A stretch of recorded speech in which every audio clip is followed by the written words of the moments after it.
Setelah Yesus turun dari bukit, orang banyak berbondong-bondong mengikuti Dia.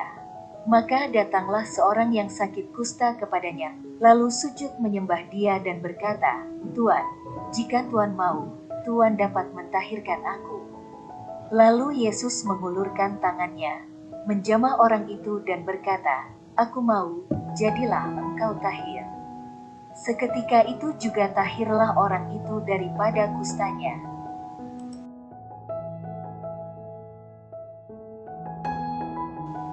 Kisah penyembuhan orang kusta ini diceritakan sesudah Yesus menyelesaikan pengajarannya di bukit. Di bukit Yesus tampil sebagai Musa baru dengan mengajarkan, supaya kita mengasihi musuh, mengampuni, tidak mengadili, mengasihi tanpa menuntut imbalan dan sebagainya. Sekarang ia turun dari bukit dan menyembuhkan orang kusta. Yesus tampil sebagai penyembuh yang penuh belas kasih untuk memenuhi nubuat Nabi Yesaya.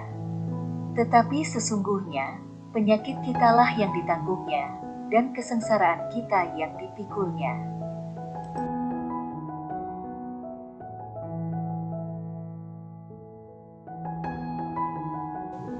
Menurut hukum Musa, orang kusta harus diisolasi secara total dari masyarakat karena ia dianggap najis, dan tak seorang pun mau mendekatinya. Tetapi dalam kisah ini, orang kusta mendekati dan sujud menyembah Yesus untuk memohon penyembuhan, dan Yesus pun mengulurkan tangannya, serta menjamahnya.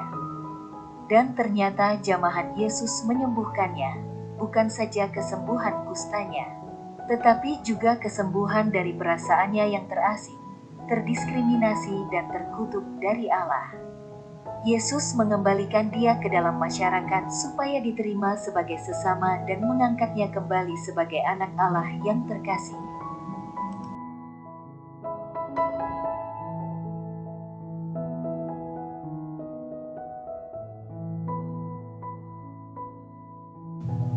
Inilah Allah yang dinyatakan di dalam diri Yesus. Allah yang penuh belas kasih. Bersama Allah yang berbelas kasih, tidak ada lagi orang yang merasa terasing dan diasingkan. Semua orang hidup dalam kasih dan damai.